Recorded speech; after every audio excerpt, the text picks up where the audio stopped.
Is there any plan in place to alert the authorities that they've made a horrible mistake and correct it? Well, if you think about it from a government perspective, and this is where I think it gets quite sinister, is once you've done that, the incentive structure is never going to be to admit that and deal with it. The incentive structure is... What's going on, you guys? Today we have Joe Rogan getting slammed by David Pakman. Joe Rogan is loving him some Donald Trump, even in the face of outright dictatorship. Let's get into it. Of Joe Rogan, yes, podcaster Joe Rogan, calling out the Trump administration's deportation policies. This happened on a recent episode of the podcast. And Rogan said that what's happening with the deportations is horrific.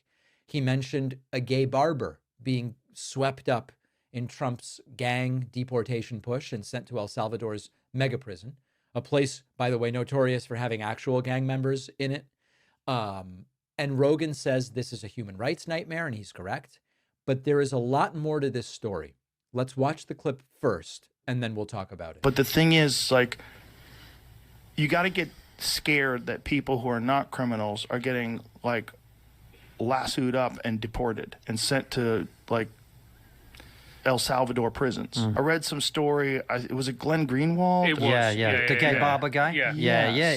It's scary, man. Is that true? Is that story accurate? With a bunch of these Agua guys, allegedly they got at least one guy who wasn't a criminal, who was just a gay barber who I think, according to the story, came here legally. When you do things quickly and you do things aggressively, that's how you get done.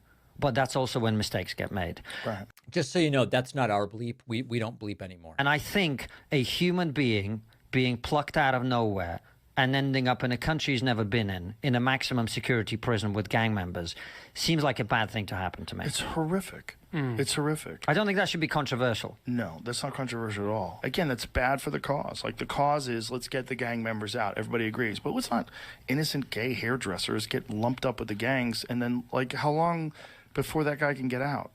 It doesn't seem he can get out, by the way. Is there any plan in place to alert the authorities that they've made a horrible mistake and correct it?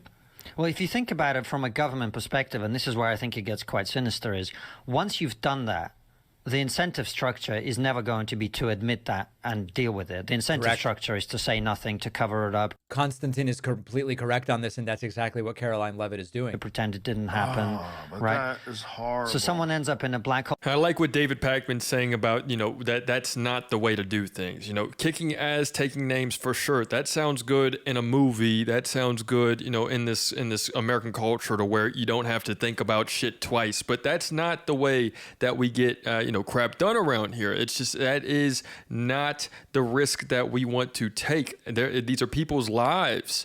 If this is supposed to be land of the free, every individual, then you have to be out here, treating every individual like they're an individual, not just, there's some, we got someone got caught in the crossfire. There's someone is collateral damage. That's crazy. That is way that, these corporations, that is ways that this government can continue to act without repercussions, is just by not making it a big deal. Okay, so listen, there's a bunch of stuff here. First of all, Rogan's completely right about this.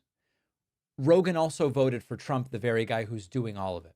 Okay, so there has to be an accounting for the fact that the same Trump who promised the mass deportations, hired Stephen Miller to design these policies, bragged about expanding ICE raids, said he would fast track deportations without due process. Rogan knew that Trump was promising that stuff, and Rogan publicly said, this is who I'm voting for. So to a degree, Rogan himself is to blame. Now, he's not solely to blame. Rogan didn't get Trump elected, but what I mean is all of these right-wing ecosystem folks, and okay, Rogan, I guess, is like center-right kind of with some left-wing beliefs, but the ecosystem is fomenting this promotion of MAGA. They helped make it happen. So Rogan says, this is wrong, but he helped to make it happen. That's number one. Secondly, Rogan says the cause is going to be hurt by these incorrect deportations of, like, the gay barber. Let's get the gang members out. Everybody agrees on that. It's just not what's happening. Even if you put aside the case of the gay barber, people with tattoos, people with no criminal record, people who have never been to El Salvador are being sent there without trial, without a lawyer, without anything. And he adds that, this is bad for the cause of Trump, but this is bad for human beings, and it's also against the law. And that gets me to kind of the next criticism here, which is regardless of whether they got the right person, imagine that it wasn't a gay barber with nothing to do with the gang, but it was a gang member. You still are required to provide due process to people that are physically in the United States. If you come to the border and you request asylum and you're sent back, you're not entitled to due process in that case, okay? The thing that don't punish the ones that are here illegally, punish the corporations that are giving them ways to live. Oh, wait, no, you'll never do, that we all know what the fuck is going on. We all know how this turns out. They're going to get out here and demonize the ones who are out here coming to America. But no, whoever is employing them, whoever is giving them and starting to just let it happen and giving them the incentives to be here in the first place, no, we'll never do that, right? But right, it's you're going to attack the ones that you can just push around, that you that will not push back whatsoever, and that is the epitome of of our government right now. There's other problems with how asylum claims are adjudicated, but you don't have the same right to due process when you come to the border and then go back to Mexico. But this is a different situation, and so even if they got the right guy, for lack of a better term, it's still a problem. And of course, it's terrible that innocent people are being ripped from their homes.